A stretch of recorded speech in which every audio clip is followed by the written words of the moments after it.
Bonjour à tous, c'est JB de tablettedroid.com.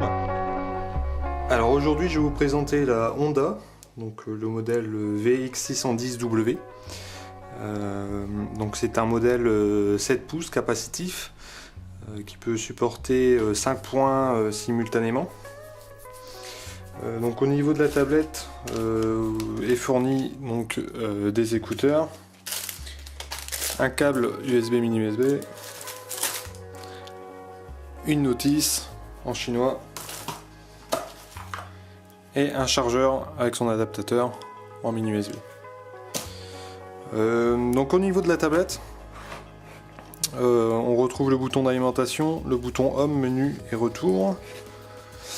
Sur le dessous, une entrée micro et sur le côté, l'entrée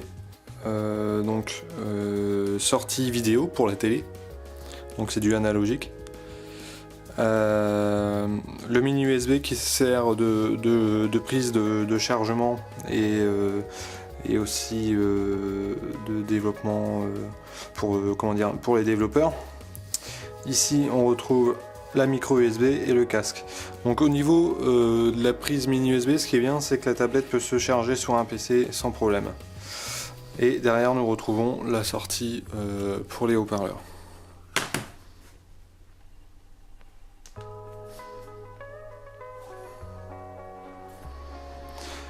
Donc au niveau de la tablette, elle est dotée d'un processeur A10.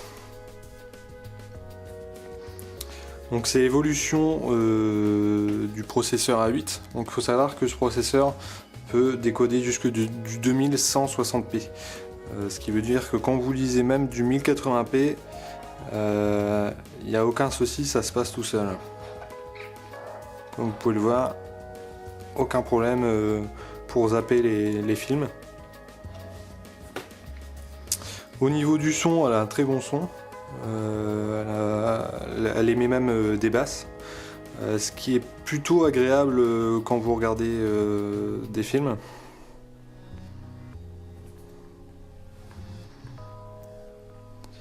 J'ai oublié de vous dire que le lecteur d'origine aussi peut prendre en charge les sous-titrages, etc. Au niveau des jeux, c'est pareil. Donc là, je vais vous montrer Fruit Ninja.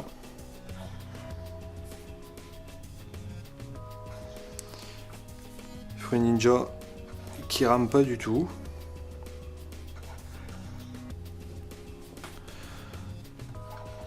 Donc en fait, ce qui vient dans cette tablette, c'est qu'elle est fournie avec le minimum. Quand je parle du minimum, c'est niveau logiciel. Donc ça élimine tous les problèmes de processus inutiles qui sont tout le temps en fond de tâche dans la mémoire. Et de ce côté-là,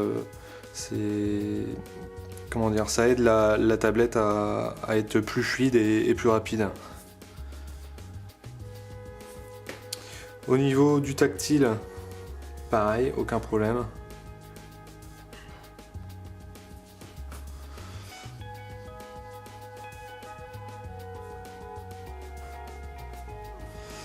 Voilà. Donc faut savoir qu'avec cette tablette d'origine vous n'avez pas le market, mais j'ai publié un article qui va vous permettre d'installer tout ça avec un script automatisé. Donc au niveau du market, c'est la dernière version du market normalement.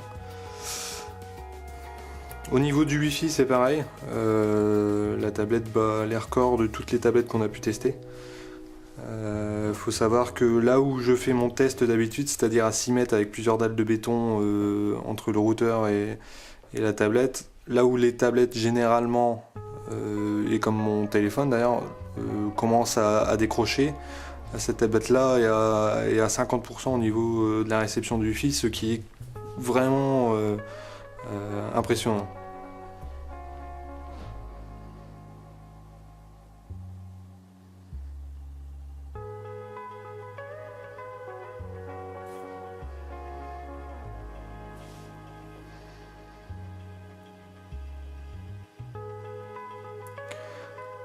Donc je me suis pas encore renseigné quel est le type de récepteur Wi-Fi qu'il y a dans cette tablette. Mais au niveau du débit, c'est quand même rapide, même très rapide. Donc la navigation internet c'est pareil, pas de problème de lenteur. Flash Player est installé dessus par défaut. Et je crois que j'ai fait le tour. Donc voilà, donc il y a d'autres applications qui sont installées aussi d'origine.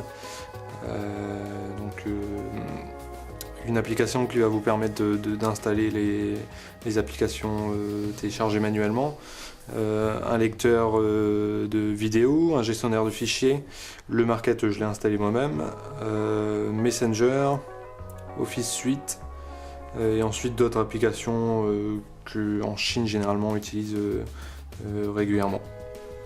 Donc voilà, je vais vous laisser sur cette vidéo et vous pouvez nous retrouver sur notre forum si vous voulez discuter de cette tablette dans la section dédiée à cet effet. Voilà, bonne soirée à tous, salut!